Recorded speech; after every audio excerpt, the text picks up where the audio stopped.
This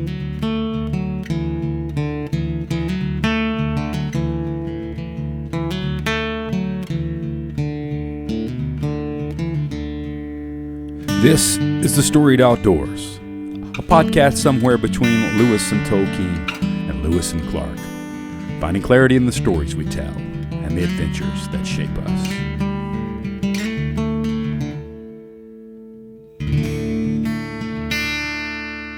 Well, welcome to the Storied Outdoors. My name is Brad Hill, and I'm joined as always by my good friend and co-host Brian Gill.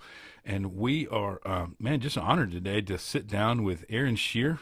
He's the president of Centershot Ministries. I think I caught it with him today, and I found out he was in Green Bay because you travel a lot. And I was like, man, I hope we don't have our time zones mixed up. But you were in the central time zone right here with us there in Green Bay, Wisconsin. Through your leadership, Centershot Ministries uses archery as an outreach program to minister to churches and communities. You're an avid bow hunter. I think you shoot your bow all the time. I mean, that's all around you right now in the background. If you're watching on YouTube, there are various bows, and you have grown up shooting. You, your dad, and now your son make up 3 generations of elk hunters. Is that right? Yeah. And you guys haven't missed a Colorado elk season in no telling how long, much longer than any of us. We're so glad, we're so glad to connect with you through we did an interview with Matt McPherson from Matthews Archery.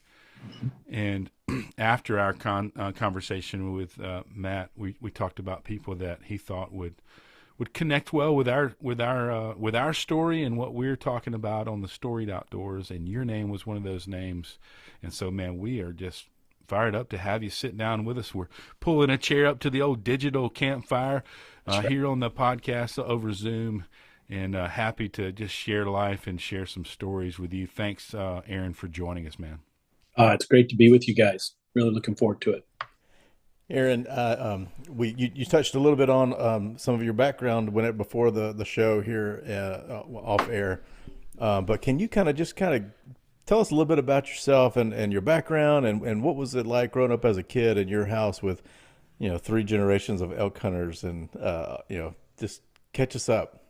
Yeah, well, I grew up out on the Front Range of Colorado on a ranch, and my whole life was I learned how to ride a horse before a bike. And that was just part of taking care of the cattle. And we had about 120 head of cattle that we ran, and you move them from pasture to pasture to give those, some grazing break and check fence. And that was really, I remember my brother, Matt, and I, he's a year younger than me. We would have kind of our chore list. My dad was a home builder. He'd go off to work, and we kind of were managing the ranch. And I mean, we were small enough. We would pull up the horses to the stump or picnic table that we had, and we would saddle them and have to help each other get on. And then once we were on, it was just all day on horseback, and we would just go ride and count cows and fix what fence we could, or at least identify that. And it was just an awesome way to grow up. And you learn early on a ranch that there's animals depending on you, and I think that it really taught some early on responsibility. But yeah, that was all the stories of, we would find mischief all day long, and we would leave. And early on, my parents were divorced. So, this was when my stepmom had kind of entered the picture. And we were there's probably a lot of names for it, but we were rough. I mean, my dad was building a log home, and I remember it was like Bachelor Central. I mean, we grew up and we lived in a pop-up camper for a couple of years while he was building that. And my brother and I were just like, this is the greatest ever. We're camping. We got like a 2-year camping trip. It was just like when my stepmom showed up, oh my goodness, life changed. And I remember that was really tough to adjust to. And, later in life, when I came to know Christ, I remember God saying, "You need to go apologize to that woman because she loved you, unlovable." So she's been just so super, and since then, my mom, dad, and everybody's come to Christ, and it's been special with all of them. But just how God redeems and restores and heals has been a part of our story. So, you see a lot of death actually on a farm, on a ranch. You're going to have animals that don't make it, and you learn that it's part of life. There's a cycle, and death is going to happen, and it's part of us. So I think that just kind of prepared me to make the most of every moment, and that's really what my dad kind of taught us is treat people right, work hard, and make the most of every moment. Wow. And it's just pretty good lessons from life that I got to be around with him growing up. What a great lesson! What a great legacy that he left with you in those just those three quick. Yeah, lessons. Just those three things are pretty powerful, and I think now here I am. He's 77. This will be his 51st year elk hunting. Never missed a year. Wow. He's been everything from a guide to, owns his own mules, an outfitter. He's just, that has been, he's had quadruple. This year, his challenge to overcome was in January, he went through quadruple heart bypass, and he's like, text me the other day, "I got my tag, I'm in. Let's go." And it's like, ain't nothing. He's not. So all of us that hunt with him are like, okay, we better get in shape because Mule Man is on the path. He's ready to go, and that's his nickname. And what do you call him? Mule Man, because he's Mule just Man. Yeah, he is like, he's been the herd bull for a lot of years, but as he gets older, he kind of takes care of all the mules, and he just kind of has become Mule Man. So everybody, that's the thing I think I learned. I probably have 38 years in hunting with him. My first trip was when I was 8, and missed a few through high school and college, but after that, pretty much every year. So let's double click on that. You're 8 years old, and you guys are going into the backcountry. Can you tell a little bit of that story? I'd love to hear that. Yeah. So on your first trip, you're kind of kept around close to camp. Your job is to go catch fresh trout and keep an eye on camp. So that my sounds brother, terrible. It was just like, how can I get that job? Right. That's year one. That's your expectation. You take care of camp, and you make sure there's firewood, and you make sure there's, the animals are fed and watered. And then when they're out all day, we would fish in beautiful high mountain lake, just surrounded by beautiful mountains. And that was my first experience. And that just really kind of, it's like, okay, I need this every year. I need this. And we've learned over the years, my dad he's got lots of sayings, but one that really sticks with me too is the outside's good for the inside. Mm-hmm. And it's really become, I think everybody, realizes that. And I believe it's because we're created in God's image, and he's a creator. Elohim, creator, that's his name. But I kind of look at that as, I explain it as explore life outdoors with him. That's Elohim.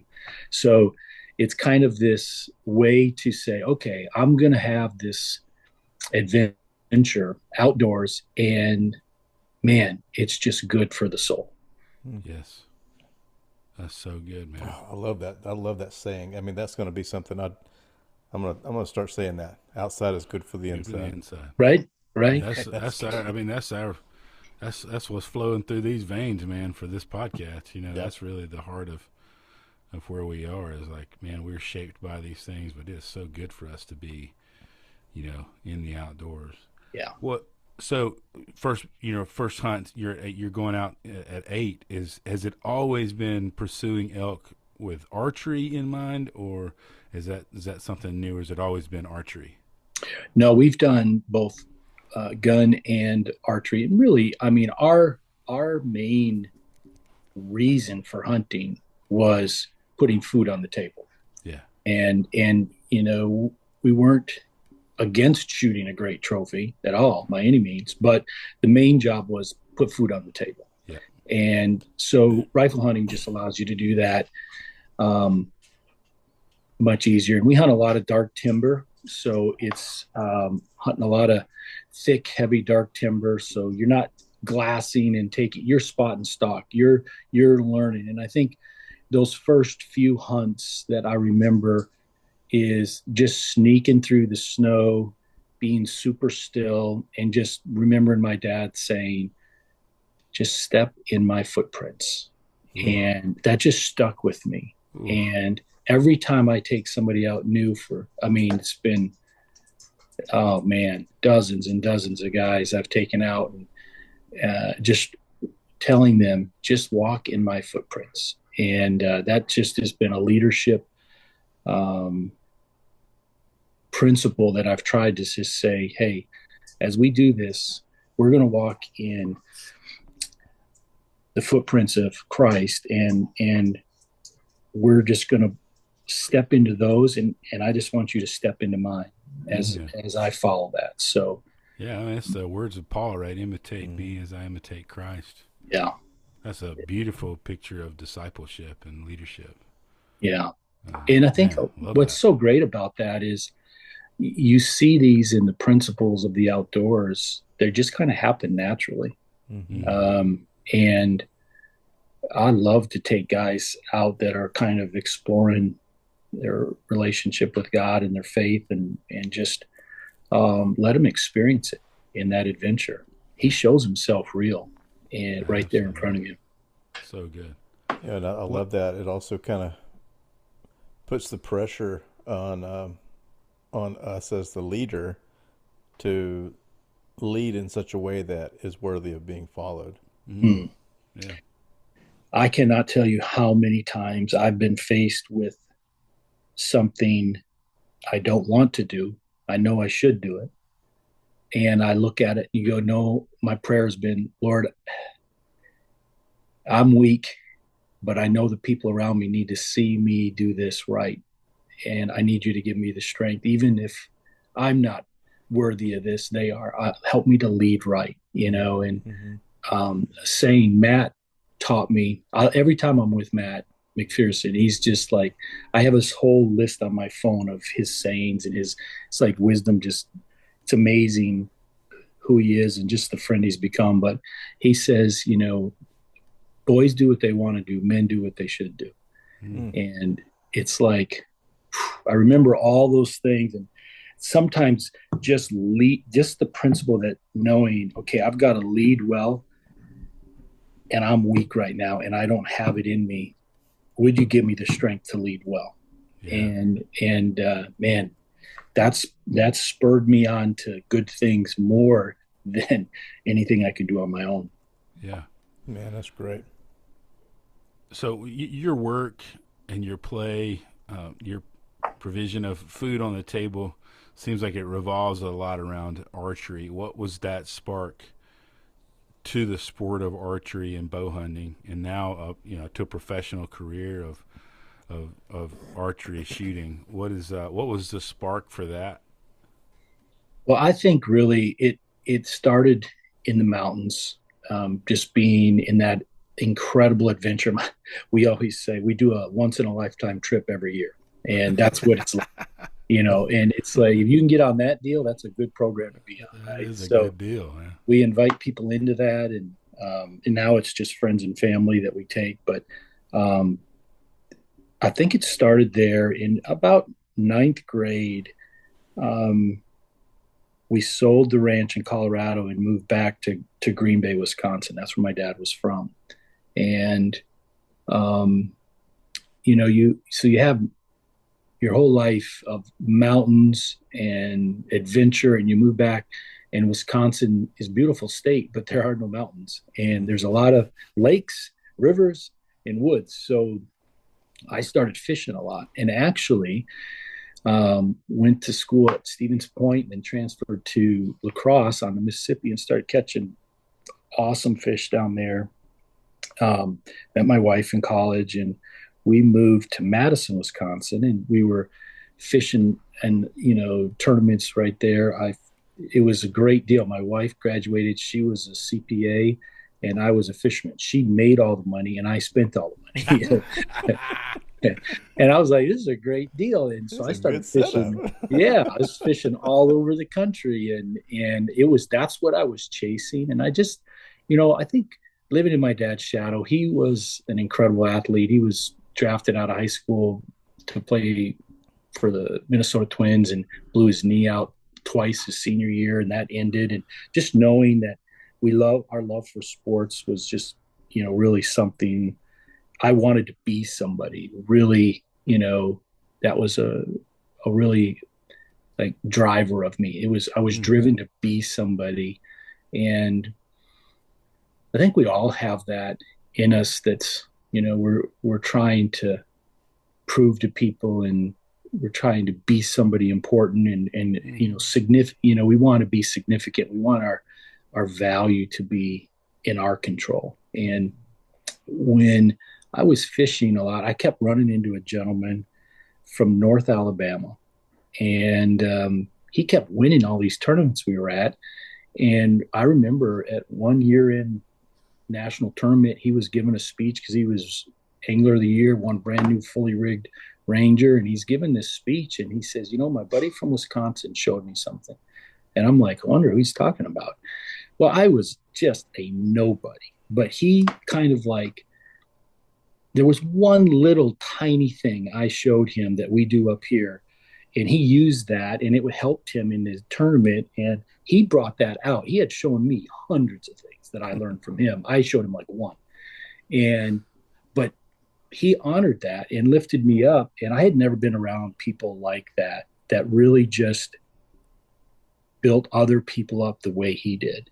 And then after that, he says, you're good enough to fish with these guys. You should move down here to Alabama. And I'm thinking, oh my goodness, you think so? So my wife and I got married, and a month later we moved to North Alabama, and I'm out fishing with my buddy, and he invites me to church, and I go to church, and I didn't really have anything against God. My dad, we lived so rural. There weren't really many churches around.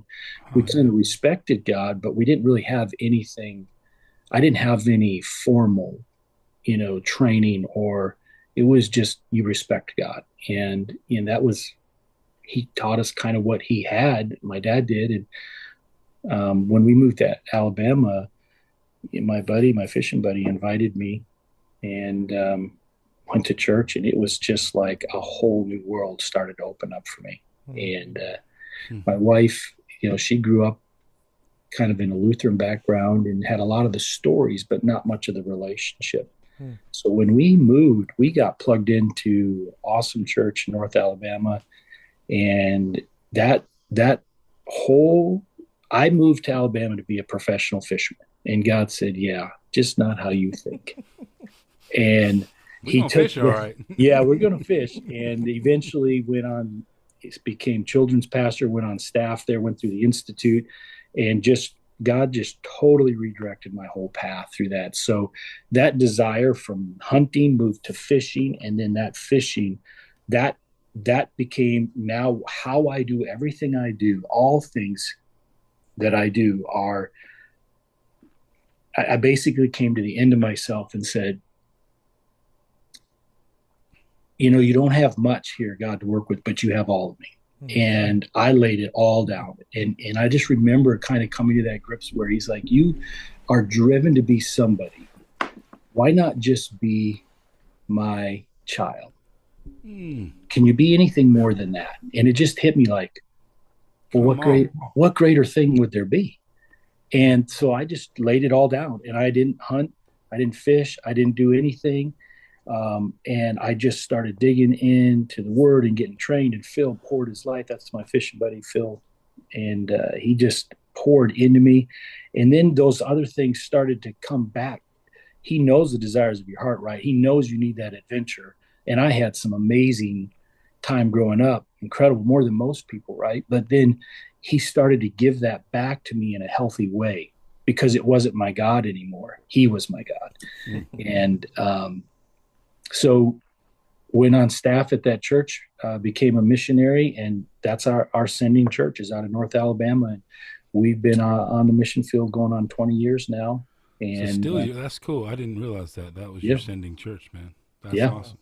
And Phil, he's on my board of directors. He just came on this year, and he's still pouring into my life.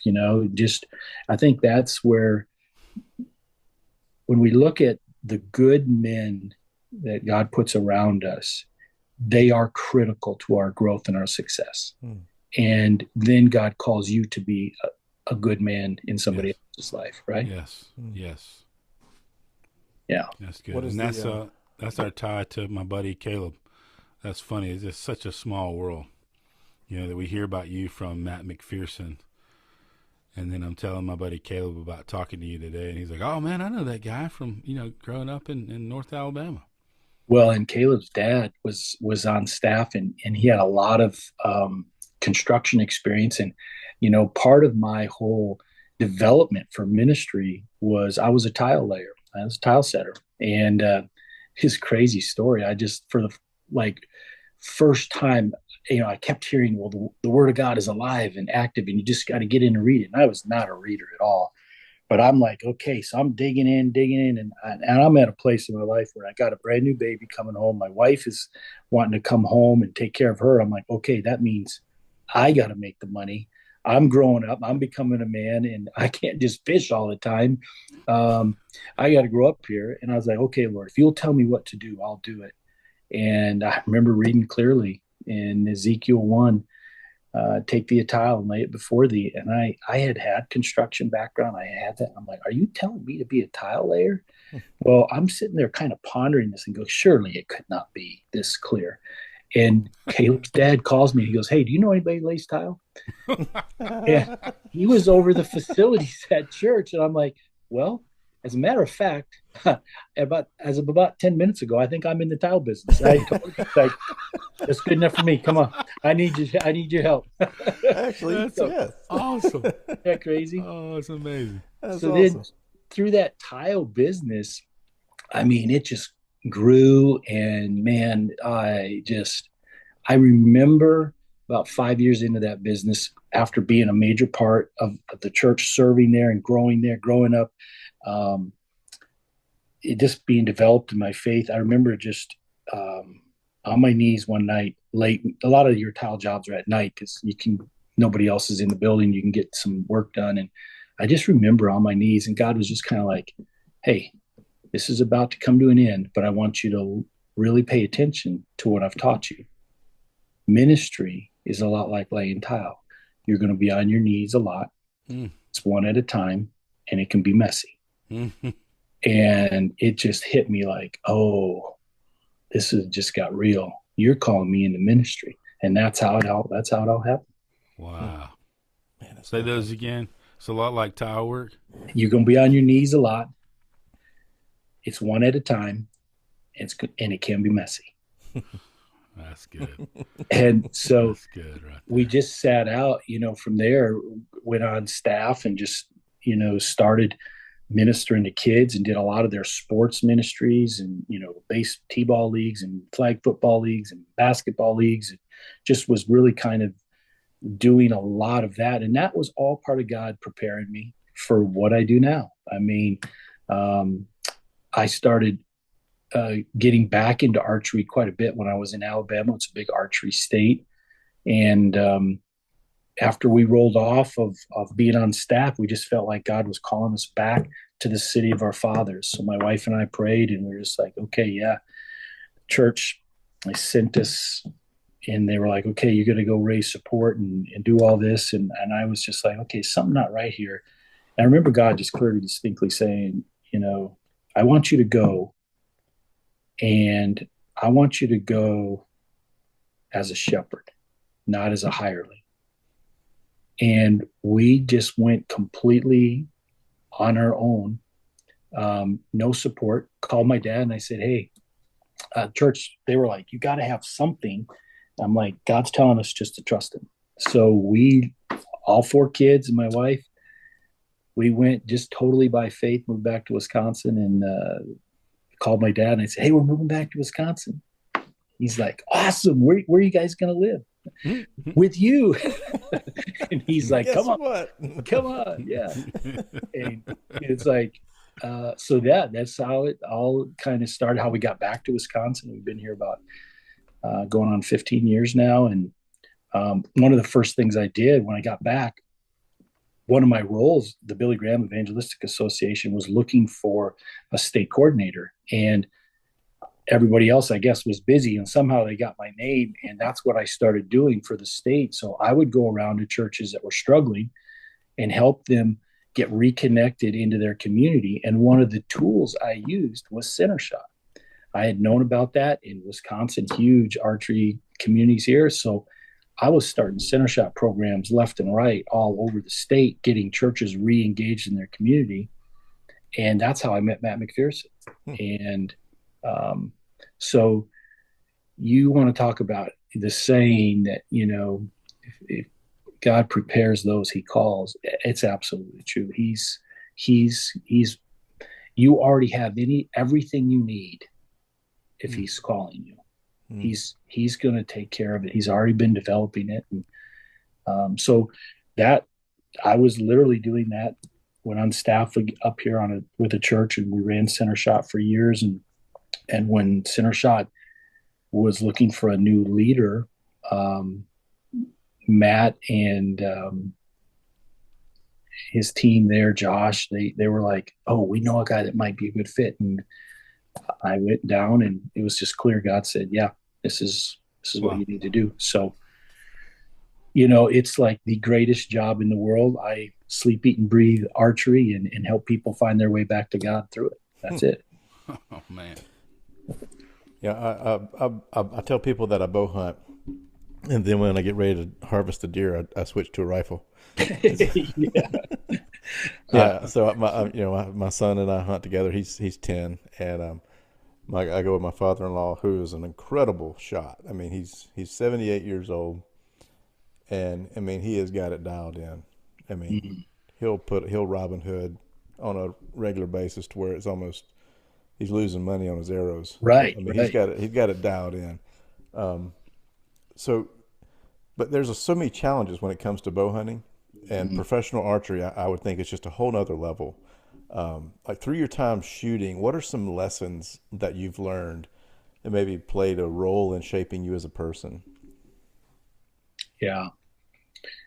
So I think, shooting is one of those sports, whether you're shooting a gun or shooting a bow, the more you do it, the worse you get at it, because your mind starts to prepare for it. Your body doesn't like explosions going off by it, right? And the sudden transfer of energy, that's an explosion. So whether it's a bow or a gun, well, that flinch, that target panic, that it grows the more you shoot, and you have to learn to overcome that. And one of the things that I've learned is I just talk to myself, and I just remember how patient and graceful God has been with me. I have a saying, I just say, aim with grace. And I don't try to bear down and just force it. I just receive the riser. The riser in a bow is the most important part of the bow. It's where all the strength and forgiveness comes from. And I just receive that. And it's a picture of me just saying, I'm not here because I got to be somebody. I'm here to reach people and to impact and to build people up and to invest in them.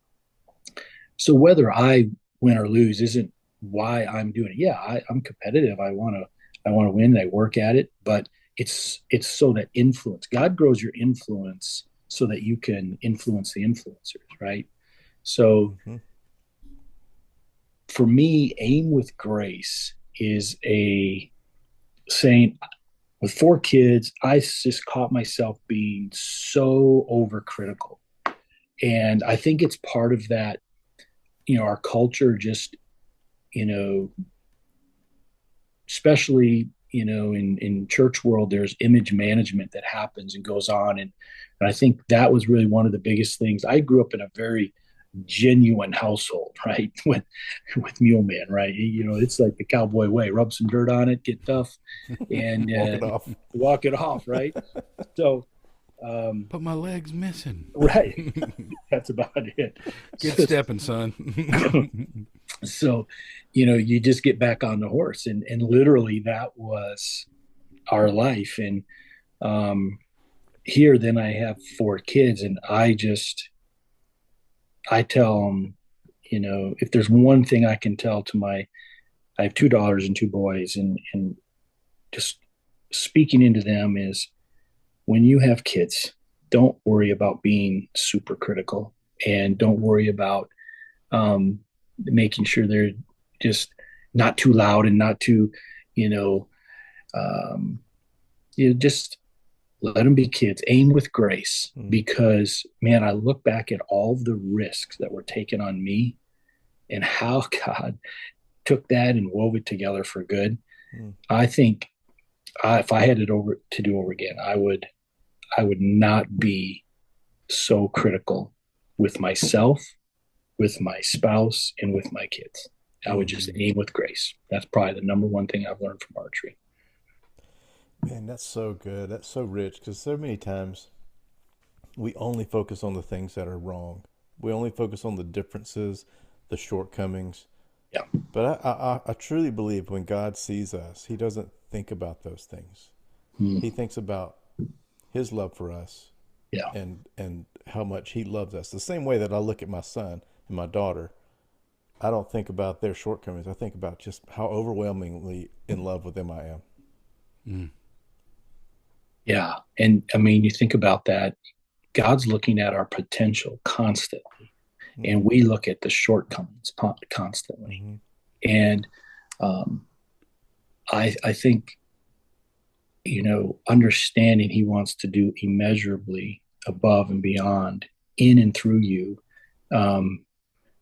just shaken down, compressed, like at a level you can't even imagine. But to be free to do that, you have to let go of a lot of unhealthy expectations.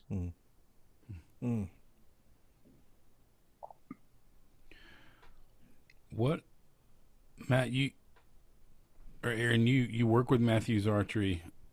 Obviously, I love that story and that connection. I didn't know that about, not only did they recommend, you to this conversation, but they're a large part of like your connection to Centershot. But you, along with Centershot, you shoot regularly at competitions. So what does that sort of look like? What are some of those, a day in the life of a professional archer like that? Well, that's where I took over Centershot in 2019, and it was, here you are now working in the archery industry. And I was averaging 150 nights a year on the road, and it was just way too much, but we just had to, turn a lot of things around at that moment in that time. And I was working in the industry and never got to shoot my bow, and got to talk about it a lot, but never. So as a, just kind of to find some balance, and our team grew, and it allowed for me to now do a different role. I've moved from president to executive director now, and I have some amazing team members that are leading.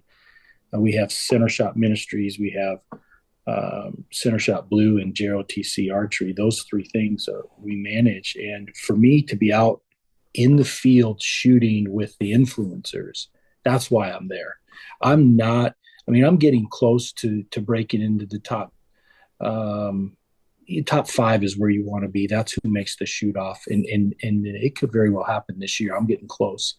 And then you are, I'm shooting with my idols. This weekend, I'm shooting with Darren Christianberry and Jeff Hopkins and Tony Tadza. These guys have just been major, every one of the guys in the senior pro division. That's where I get to shoot now, because I'm getting old. You get over 50, and that's where they put you. So I'm glad, because those guys are the best guys to learn from. Everybody in that class they're just a class act. They They pour into you, they help you, and it's the camaraderie, I think. And we're pushing each other on in those places. And for me, it's a lot of travel, so I can put my training and speaking engagements, I build those off of the tour stops that I've got to go to. So it allows me to kind of have that flexibility where I'm,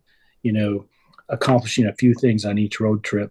And I shoot in a class that's 50 yards, unknown yardage. So it's unmarked. You got to judge it with your eye, dial your sight, and shoot it. And it's probably the hardest class that there possibly is, because that's what the open pros shoot, the women's pro, senior pro, we all shoot the same course. And that's a 50-yard max with unknown. So you're looking and you're like, okay, is that 47? Is that 49? Is that can be up to, a couple percent over 50. So it could be 52, could be 39. So you've got to be able to adjust and then score, not just hit the animal, but you got to score just judging yardage. And just with these guys, they're amazing. They're like walking rangefinders. And it's the ability to transfer that to the hunting woods. Not every deer cooperates with the tree that you ranged and you marked, and you have to make some adjustments. So I do it because I hunt elk from the ground, and it gives me the opportunity to I don't have a lot of time to just do a lot of extra movements in range. I got to be checking constantly, but, to have the ability to judge yardage fairly accurately, well, the only way you can do that is you got to practice. So, that aim with grace, there's a second half to that. And that is, I always encourage people, judge targets, not people. And you learn a lot that way. It's funny. I've been hunting my whole life. I've never seen a deer walking out there with a big orange spot right where I'm supposed to shoot it. Right. I keep looking though, Yeah. So like we're shooting, there's two different trails that I shoot on. I shoot on the ASA. Deer. Yeah, right. The the ASA trail, that's big in Alabama. Tons of Alabama shooters there. We have a tournament in Foley. We were just in Fort Benning, and they'll go to Louisiana, London, Kentucky. Then they'll be back to Southern Illinois. And then the Classic is in Coleman, Alabama. So 3 of those major tournaments are right out of the Alabama area. And then I shoot in the IBO, which is more Northeast, West Virginia, Pennsylvania, Ohio, those areas. And there's a little different scoring range, but basically very similar. You're shooting 3D animals. You're learning how to make a humane kill early on in those, starting out in those younger classes. And as you get developed, it's just learning how to judge and keeping that skill sharp. And it's just a great way to compete. But it really comes down to the people. That's why I do it. That's really what it's about. It's interesting that there's not many sports like archery. I mean, you're fighting the elements sometimes, but there's not really a defense. Like there's no defense in archery, the sport. I mean, you're competing towards that target, and you're using your skills and your ability, and you're trying to be better than you were before. Yeah. But it's not like it's a sport that kind of lends itself towards camaraderie in that way. Well, and that's exactly true, because you're cheering for each other because you know how hard it is. Yeah. And you know the challenges there, and you know what goes through your head. Archery is won between the ears, and your decision making and your confidence and your ability to overcome. Archery teaches you, causes you to be an overcomer. And the life skills that are in archery are amazing. That's what all these youth bows are up here, is we tell stories through those bows to help deliver life skills to kids and introduce them to archery. And yeah, they fall in love with this sport and there's some adventure to it, but then these amazing life skills just start to come out of that sport that you can apply to every area in your life. Can you tell us a little bit about Centershot and what all you all do there? I know we've spoken about it some throughout this talk. this interview. But how do you connect archery with the gospel at Centershot? Sure. So, you know, we use the sport of archery, and we tell a story through that. We use the bow itself to unpack that story. So center shot is actually a archery term. It's, your arrow vertical relationship to the riser. This red part is the riser, and it's the horizontal relationship. So it makes a cross. And as you shoot your arrow through that intersection, that is the center shot. So, you kind of see where, okay, having a right vertical relationship can give you the right horizontal relationships. That's what establishes true flight. Well, that's a pretty good life lesson right there, right? So we use this bow here. This is the Centershot Life Bow. I'll turn it here so you can see it. If you're just listening, make sure you go to the YouTube channel to check out this bow. So the Centershot Life Bow tells a story, and these top limbs, they're separated, and it represents how our sin separates us. And, we talk about sin. Well, it's actually an archery term. When you think back of, archery's been part of our ancestry for ever since the beginning of mankind. I mean, it was what protected you. It's what you hunted your food with. It was, you put it on a table and pluck it. Now you got some tunes going. I mean, that's where everything came from, right? So it was a critical part of your life, right? So when the archers would shoot downrange, it'd be a spotter, and he would yell mark if you hit the mark, and he would yell sin if you missed the mark. And that's where missing the mark is just, we have a perfect holy God, and our sin is just the acknowledgement that we missed the mark. We're not perfect. The bow, I was talking earlier, this red part's the riser. Well, that's the most important part of the bow. It represents all of the strength and forgiveness in the bow. And I'll show you these bigger bows that we have now, but the riser is the longest, most incredible part, because that strength and forgiveness, well, this red riser represents another riser, the one who rose on the third day. He's a riser. And anything that touches him turns white as snow. He gives you rest. This is your arrow rest.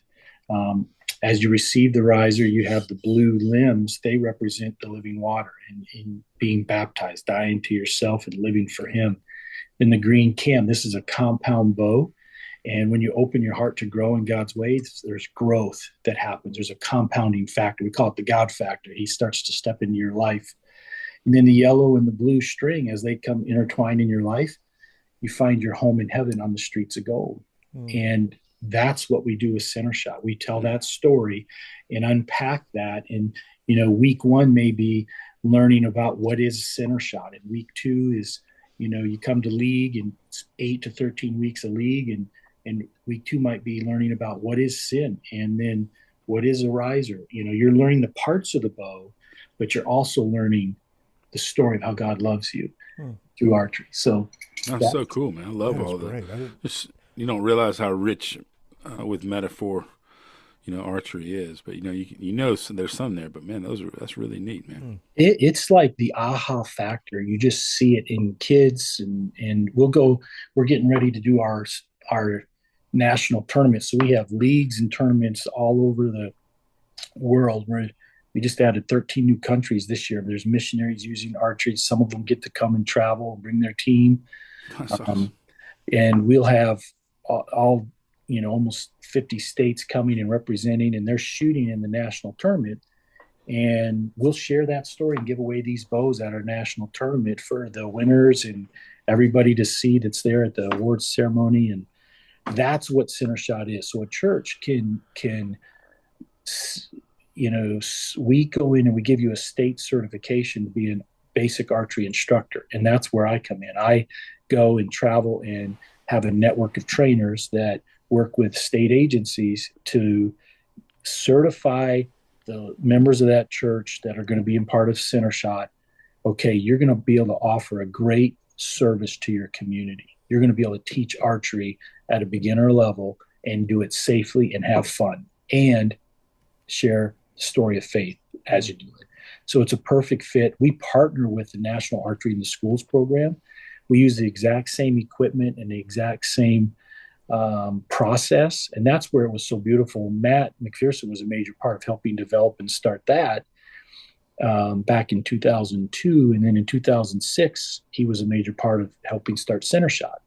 So those two organizations, we still work together today. And, you know, kids shooting in a school, they shoot maybe during PE, but they may not, you know, they want to keep shooting their bow, but the gym is full of basketball and volleyball and everything else. But if the church has got Centershot going on, well, now they can go shoot there. So Smart. we connect and we go in and show a church, hey, you got like 600, you know, kids that are shooting archery just like this around your area. Maybe you should host a tournament or a camp or put on a league. And now they're like, oh my goodness, we could, you know, connect with that many kids and families. That's incredible. I love that, man. So that's what we do with Centershot. And then this bow is what we do with JROTC. So we can talk about that if you're interested. That's so cool. I'll tell you what, something that I was thinking about since our phone call. You and I talked for a bit on the phone, just kind of get to know each other. And you were talking about, and you've talked about a little in this conversation about all the, you know, elk hunting for, you know, 50 something years, or his 50th coming up. That was right? Yeah. That's a lot of time. That's a lot of time in the backcountry. That's a lot of hard work. Yeah. And that's, you know, probably means a lot of time sitting around the fire. You said, you know, one of your jobs as you're on your first hunt was make sure there's plenty of firewood. Mm-hmm. I was thinking back to that. I was like, man, what great lessons of like our job to take care of the whole camp. You know, so many great lessons in that. But you guys spend a lot of time around the fire, you know, as a family and friends, you know, and that's, you know, we always call this sort of the proverbial, you know, digital campfire, where we're sharing life and sharing stories and hearing about things people have going on. What's one of your favorite stories that if you're sitting around the fire that you always end up telling eventually, and you love to tell, you know, and the retelling of that. Maybe it's something that shaped you. It could be anything. It can be funny, near death, whatever it is that comes back. Because that many years of elk hunting. Oh man, you've got some encounters, and so I'm sure there's a plethora of stories that can be told.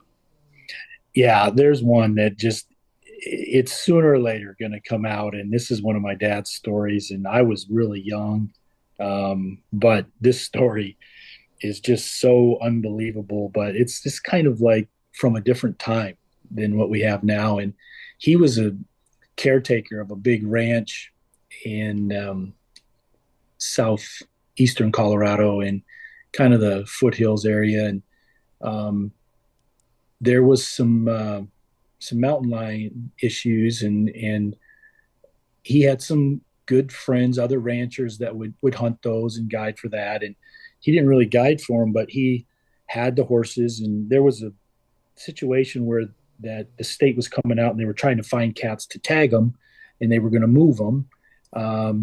And they couldn't, they were having trouble finding cats. And back then they would go to the ranchers and say, you know where you've been seeing cats? Oh, I know where some cats are at. And they're in a hole, right? In a hole in the back of the farm. right. So they're like, yeah, we'll help you. And so they're, and this story's been told so many times.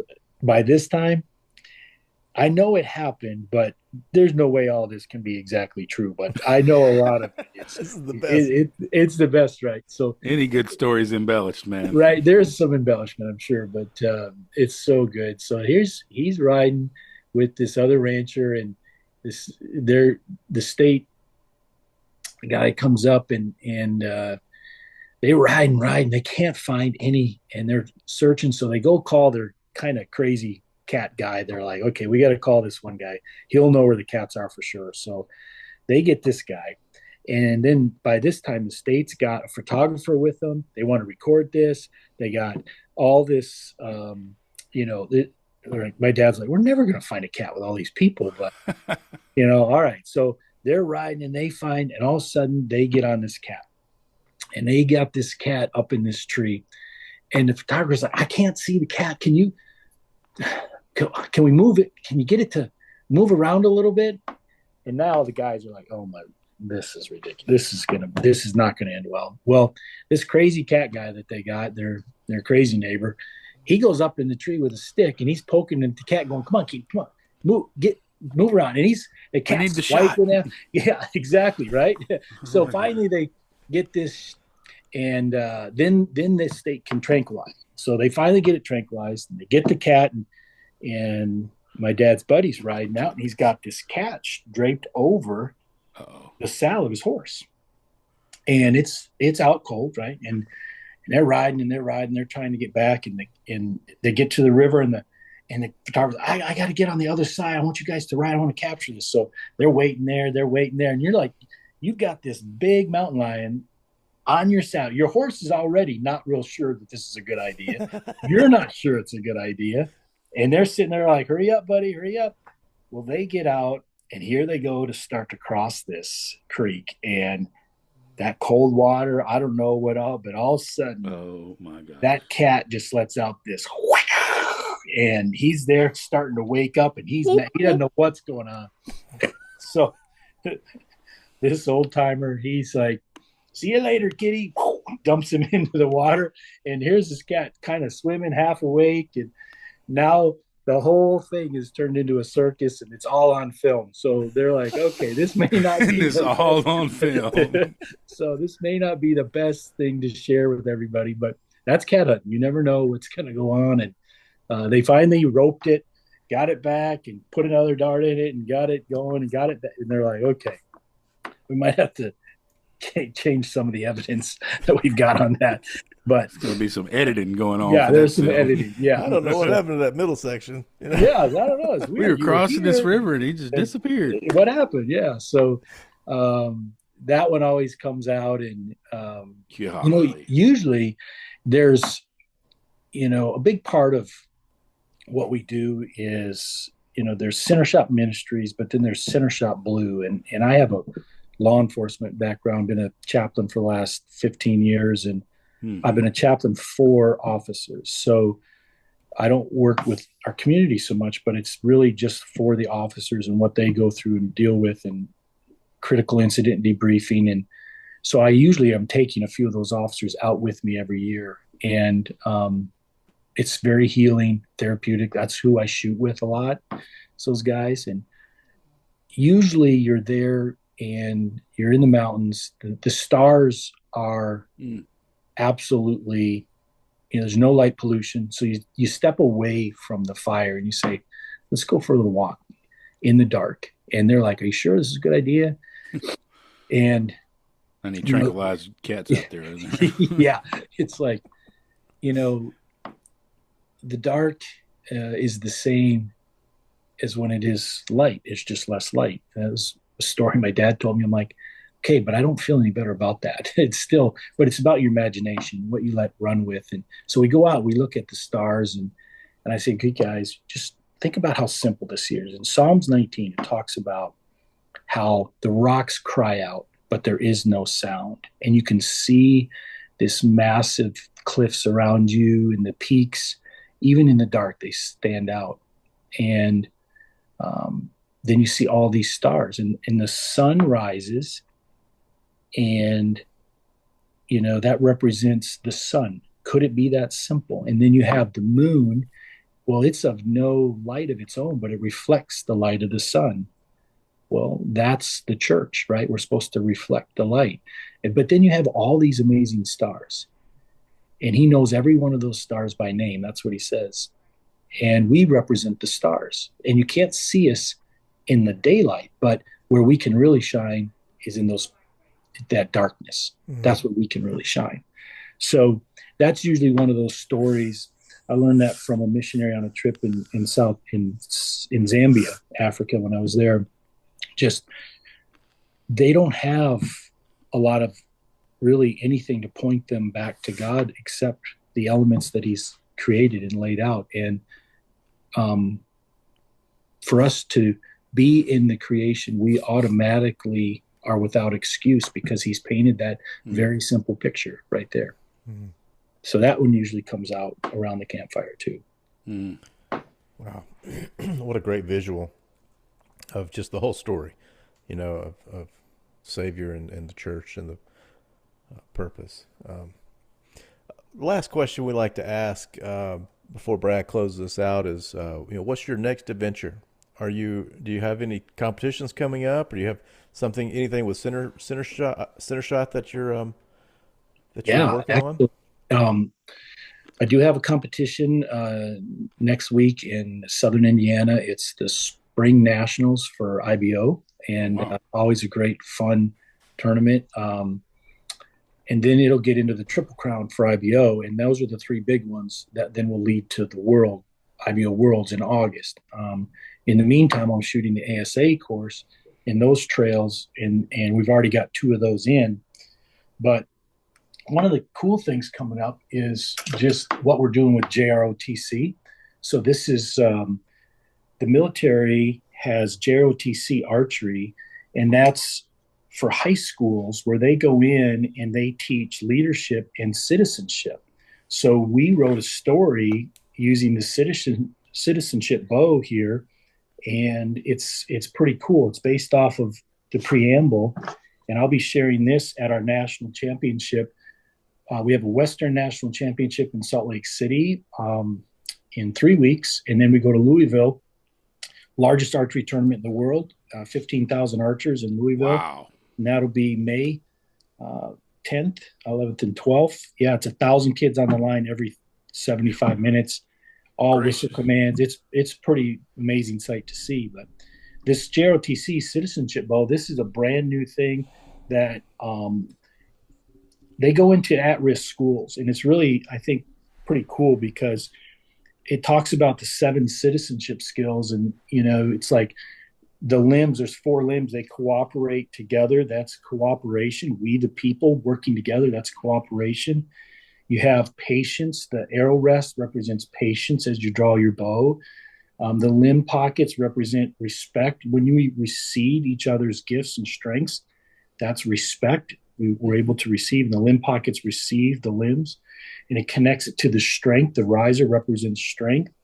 And there's a balance here in the grip between stillness and strength, and that's our grip. We want a light, balanced grip. And then we have self-improvement represented by the cam here. It's a compounding factor when we commit to self-improvement, and it kind of just goes through those 7 skills, and we tell the same story, just like the lifeboat tells a story. They're going into I just got back 21 inner city Chicago schools. We're teaching the retired military personnel. We're teaching this. They're teaching archery, and now they're unpacking what does it mean to be a good citizen through the sport of archery. So all of those kids get to compete along with all the NASP kids and all the Centershot kids, and then it's just an awesome time to see kids learning, becoming better students, better citizens, better followers of Christ, and it's just an awesome partnership. That's awesome. Really what I'm excited about. That's cool. How can people get support Centershot and Center Blue and kind of find you all? How do people find you? Centershot.org is the best place to go. That's kind of our umbrella. And then CentershotBlue.org is another site. JROTC Archery, that is its own specific site for our instructors. But really the best place is Centershot.org. And if you have like this, man, I love archery, I want to do something, we have tools to transform your community. That's what those are about. And it's using the sport of archery to do that. And if you are interested at all, we'd love to help you and learn really about your community. It's not a cookie cutter thing. We look in and we say, what's the thumbprint God's put on your heart, your church's heart? What is it? Well, let's see how these tools could help transform your community. Very cool. That's phenomenal. I love all of the visual connection that you have, whether it's a gospel conversation or just the metaphors about life. I love it when we have the crossover of, wait a second, are you talking about shooting a bow, or are you talking about life or philosophy, Right. or Right.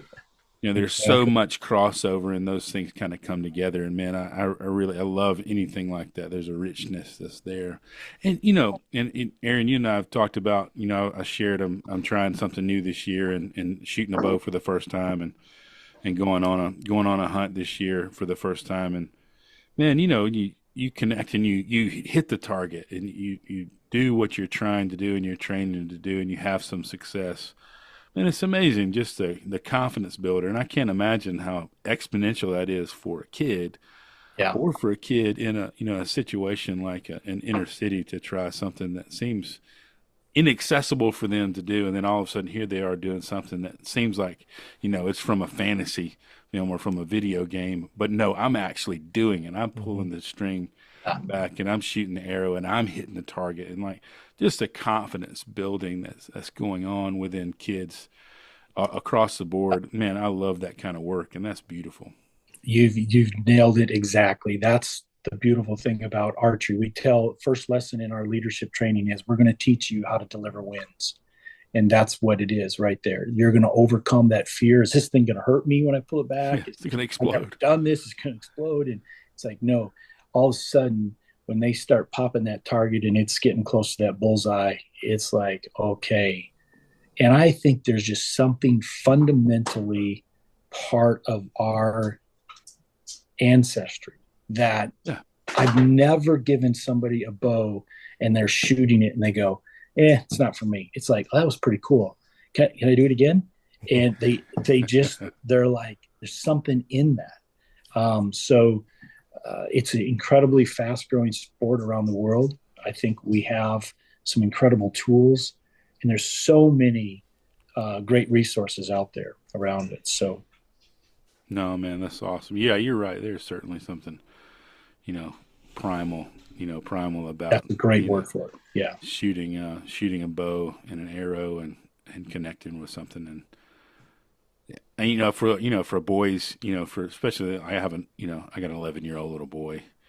There's like something a little dangerous and exciting about it too. A little adventure, right? There's some Well, adventure that's there. and then you go and you look at this bad boy right here. This is my target Ooh, bow, and you're like, oh man, that's a that's a machine. machine. That's a That's a machine. Yeah. machine. That's the title 38 right there, That's and intense. it's got a 6 power lens. Here is what I shoot for indoor and a 5 power for outdoor. It's got Wow. this light that I can show you right there. Let's see here. I've got a clarifier in the peep sight, and then when I turn What? on the light, you can see. I'll turn it up there. Can you see that light going on in there? I'll turn it Yeah, off, yeah. and then I turn it Wow. on. So I What? can adjust that like 8 different sizes depending on the light, that's coming in through that whole system. So we can dial it right to the yard. Um, you know, so whatever you're shooting, and that's just the incredible work that Matt does and that whole team at Matthews. It's incredible. And, They it's make some incredible looking things, man. Those targets the, don't stand a chance with that, man. well, yeah, it still kind of comes down who's pulling the trigger, but this is a cool thing here. The black and white string, this is what I teach in Centershot Blue. The black and white string represents our community, and it's made up of all different types of people, black, white, family, it's everybody. And then in these high risk areas around the cams and the center serving, that's where there's extra wear and tear. So they put this material, it's called serving, and it serves and protects in the high risk areas, just like our officers do and our Yeah. veterans. Oh, When cool. that comes undone or unraveled or it gets frayed, the only way to fix it is to take off the old and put on the new. And we have it yellow here because that represents wisdom and living life skillfully, is to know when you got to take care of yourself. So that's kind of the Centershot Blue unpacking that story. So So cool, man. just life lessons everywhere. Yeah. I love it. And I love the intentionality of Mm-hmm. of finding those and sharing those stories, man.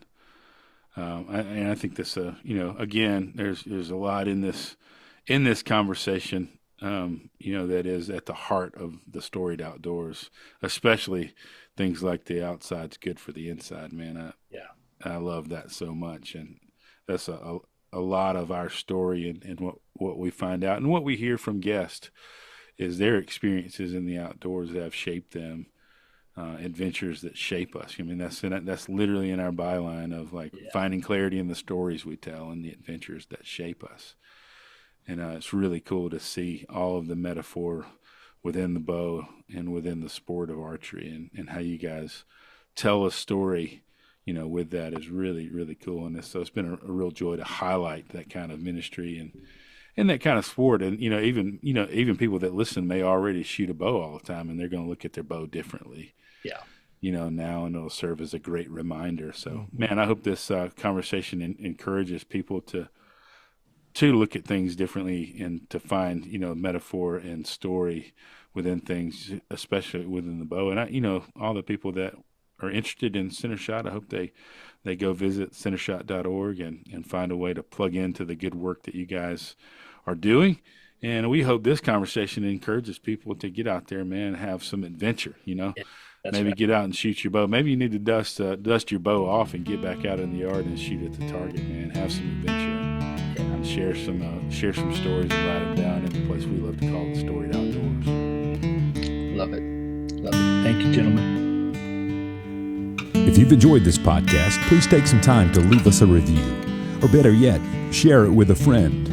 We hope these stories encourage you to write your own stories and share your own adventures in the Storied Outdoors.